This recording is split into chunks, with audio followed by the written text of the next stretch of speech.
আসসালামু আলাইকুম। সন্ধে ৭টা, বাংলাদেশ বেতার, রাজশাহী। স্থানীয় সংবাদ পড়ছি মাসুম আক্তারুজ্জামান অনিক।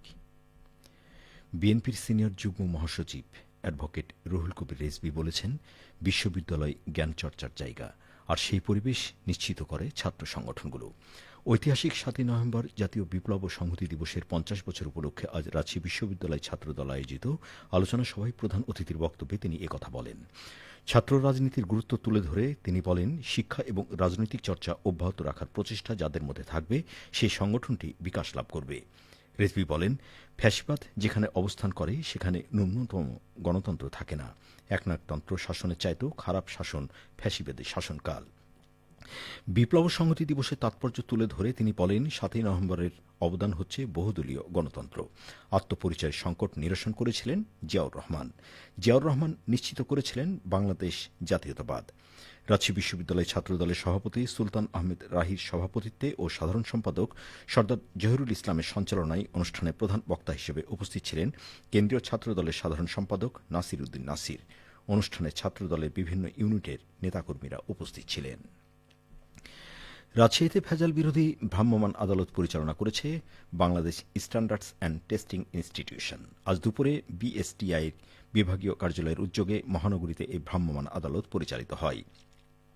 এ সময় বিশিক শিল্পনগরী এলাকায় বিএসটিআইয়ের গুণগত মান সনদ গ্রহণ না করে সরিষার তেল এবং চানাচুর বাজারজাতকরণের অভিযোগে খান ফুড প্রোডাক্টসকে ১০,০০০ টাকা জরিমানা করা হয়।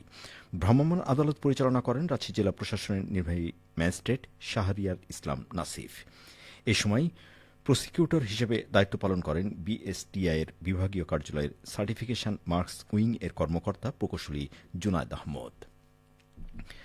নওগাঁ পুলিশ লাইন্স মাঠে জেলা পুলিশের মাস্টার প্যারেড অনুষ্ঠিত হয়েছে। আজ সকালে প্যারেডে সালামি গ্রহণ করেন এবং প্যারেড পরিদর্শন করেন police super Mohammad Safiul Sarwar BPM.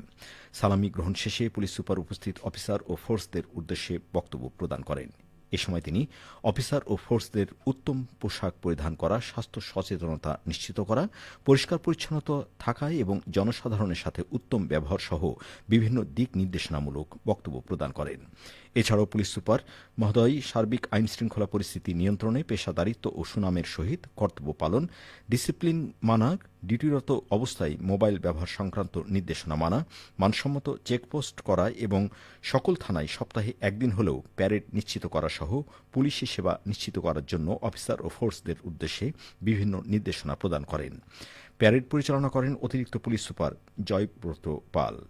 প্যারেডে জেলা পুলিশের ঊর্ধ্বতন কর্মকর্তা সহ জেলার বিভিন্ন পর্যায়ের অফিসার ও ফোর্স উপস্থিত ছিলেন। নাটোর জেলা পুলিশের মাসিক কল্যাণ সভা আজ অনুষ্ঠিত হয়েছে।